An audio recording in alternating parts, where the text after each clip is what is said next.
방송인 서유리 씨가 그레이브스병을 앓고 있다는 소식이 알려졌습니다. 최근 얼굴에 변화가 생기면서 성형수술 의혹이 제기되자 외형의 변화는 투병 과정에서 나타난 안구 돌출 증상 때문이라고 고백했는데요. 네, 그렇다면 이 그레이브스 병이란 무엇이고 또 어떤 증상들이 있는지 알아보겠습니다. 고대 구로병원 내분비내과 정혜수 교수 연결됐습니다. 안녕하십니까? 예, 안녕하세요. 네, 교수님 이 그레이브스 병 아마 많은 분들이 조금 생소하게 느끼실 것 같은데요. 어떤 질환인지 자세한 설명 부탁드리겠습니다. 예, 그레이브스병은 자가 항체에 의해서 갑상선 호르몬이 필요한 양보다 많이 분비되는 대표적인 갑상선 항진증 질환입니다. 네. 예, 보통 갑상선 항진증과 그레이브스병을 동일한 뜻이라고 생각하는 경우가 있는데요. 둘에는 차이점이 있습니다. 엄밀하게 말하면 그레이브스병은 갑상선 항진증에 포함됩니다. 갑상선은 목에 있는 나비 모양의 내분비 기관이고 여기서 갑상선 호르몬을 만들고 분비하는 역할을 하는데 갑상선이 정상보다 호르몬을 많이 만들어 호르몬이 신체 내 여러 기관에 작용하는 상태를 모두 포함하여 갑상선 기능 항진증이라고 하고 그중 자가 항체에 의해서 갑상선 호르몬의 분비가 증가하는 병을 그레이브스병이라고 합니다. 갑상선 기능 항진증의 가장 흔한 원인으로 그레이브스병을 들 수 있겠습니다. 갑상선 호르몬이 이제 과다 분비된다 이렇게 볼 수가 있을 텐데 그렇다면 왜 이런 증상들이 벌어지고 왜 이런 일이 발생하는 건가요? 그레이브스병은 자가 면역 질환으로 알려져 있고 갑상선을 자극하는 항체가 생성되고 작용해서 갑상선 호르몬을 많이 만들어내게 되면서 발병하게 됩니다. 다른 병과 유사하게 유전적인 요인과 이러한 인자를 가지고 있는 사람에서 환경적인 자극이 더해지면서 복합적으로 발생하게 됩니다.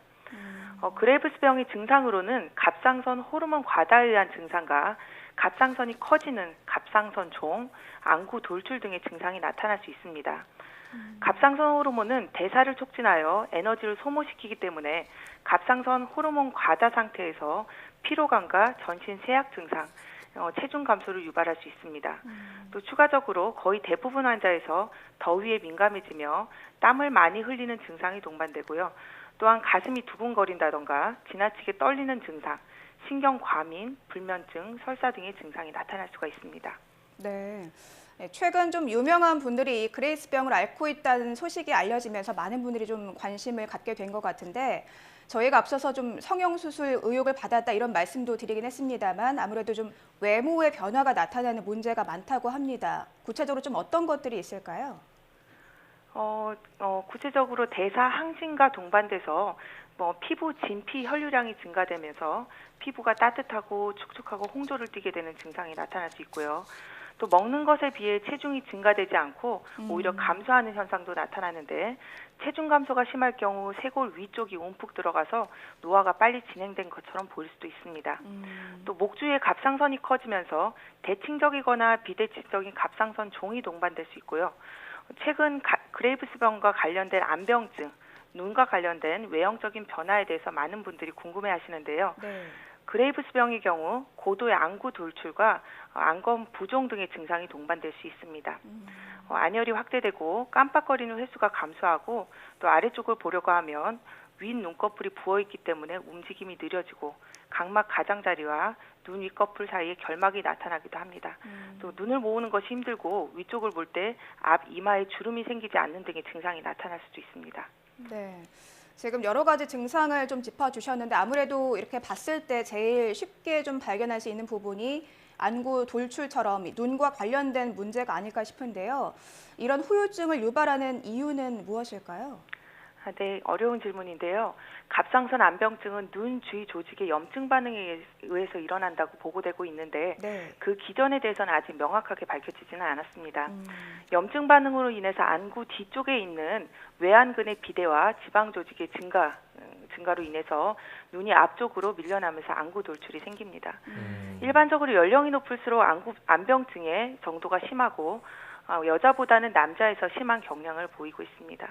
특히 흡연이 안병증을 악화시키는 대표적인 환경적인 인자로 알려져 있기 때문에 안병증을 동반한 그레이브스병 환자에서는 금연이 중요합니다. 네. 그렇다면 흡연 외에도 이런 안병증 환자들이 또 조심해야 할 것 어떤 것들이 있을까요? 안병증은 불규칙한 한갑상선 제제 복용으로 갑상선 기능이 잘 조절되지 않을 때, 또 갑상선 자극 항체가 증가돼 있을 때 악화될 수 있으니까 규칙적인 정기적인 한갑상선 제제 치료 약제 복용하는 것이 필요하겠고, 또 다른 그레이브스병의 치료 방법인 방사선 치료에 급격하게 안병증이 악화될 수 있으니까 이런 상황에서 주의를 요하실 필요가 있겠습니다. 네, 이제 갑상선 관련 질환에 대해서 계속 얘기를 하고 있는데 제가 찾아보니까 이름이 좀 비슷한 병들이 있더라고요. 갑상선 기능 저하증, 또 갑상선 기능 항진증. 이 두 가지가 좀 헷갈릴 수도 있을 것 같은데 이 두 가지 질환이 어떻게 다른지 좀 설명을 해주시죠. 갑상선이 정상보다 호르몬을 많이 만들어내서 생기는 증상을 갑상선 기능 항진증이라고 하고, 갑상선이 만드는 호르몬이 부족해져서 나타나는 증상을 갑상선 기능 저하증이라고 합니다. 서로 반대되는 질환이라고 생각하시면 되겠고요.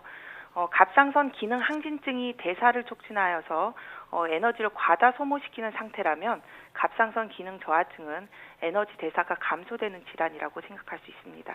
네. 이 그레이브스병은 갑상선 기능 항진증이다. 앞서 이렇게 설명을 해주셨는데 이 치료 방법에 대해서도 좀 짚어봐야 할 것 같습니다. 아무래도 특히 여성분 같은 경우에는 외형 변화 때문에 좀 스트레스도 많이 받을 수 있을 것 같은데 뭐 어떤 치료를 통해서 이런 것들을 다 좀 완치가 가능한지 궁금한데요.